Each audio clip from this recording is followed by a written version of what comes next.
Hi అండి. ఇక్కడ నేను న్యూ మెథడ్ కటింగ్ ఉంది కదా, దాన్ని పేపర్ కటింగ్ మొన్న మీరు లైవ్లో చూసిన పేపర్ కటింగే అండి ఇది. అవే కొలతలు. దాంతో ఫస్ట్ బ్యాక్ పార్ట్ అనేది కటింగ్ చేసుకుంటున్నా. అయితే ఫ్రంట్ పార్ట్ ఏమో నార్మల్గానే ఈ బ్యాక్ పార్ట్ వేసి ఫ్రంట్ పార్ట్ తీస్తున్నా. ఎందుకంటే ప్రతి ఒక్కరికి ఫ్రంట్ పార్ట్ని మళ్ళీ ఇలా పేపర్ కటింగ్ చేసుకోలేక ఇలా చేస్తున్నా.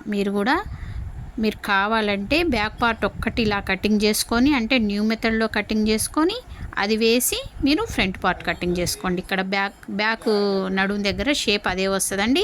ఈ డాట్లు ఎప్పుడైతే మనం వేస్తామో అది స్ట్రైట్ అయిపోద్ది. ఫస్ట్ అలా ఉంటుంది, తర్వాత స్ట్రైట్ అయిపోతుంది అనమాట. ఆ తర్వాత ఇప్పుడు చూడండి, దాన్ని వేసి నేను ఇక్కడ ఫ్రంట్ పార్ట్ని మనం నార్మల్గా ఎట్లా కటింగ్ చేస్తాం అట్లనే చేస్తున్నా.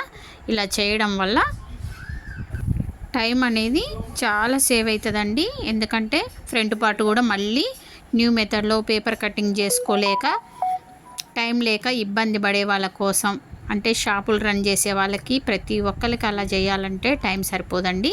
అందుకోసమని బ్యాక్ పార్ట్ ఒక్కటే అలా కటింగ్ చేసుకోండి న్యూ మెథడ్లో. ఫ్రంట్ పార్ట్ అయితే ఇలా కటింగ్ చేసి చూడండి మీరు ఎలా వస్తుందో.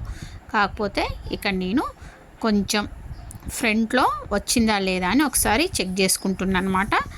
మీకు ఫ్రంట్ కొలతలు కొంచెం ఎక్కువ ఉంటే, అంటే మిడిల్ చెస్ట్ అలాంటివి ఎక్కువ ఉన్నప్పుడు ఒకసారి చెక్ చేసుకోండి. చెక్ చేసుకొని అంటే బాడీ మెజర్మెంట్స్ కానీ లేదా సైజ్ బ్లౌజ్ అయినా ఒకసారి చెక్ చేసుకొని, ఇక్కడ నేను కొంచెం ఎక్కువ తీసుకున్నా, సైడ్లో కొంచెం ఎక్కువ తీసుకున్నాండి. ఇక్కడ కూడా కొంచెం ఎక్కువ తీసుకుంటున్నా. ఉక్సుల పట్టి లుగుల పట్టి దగ్గర కొంచెం ఒక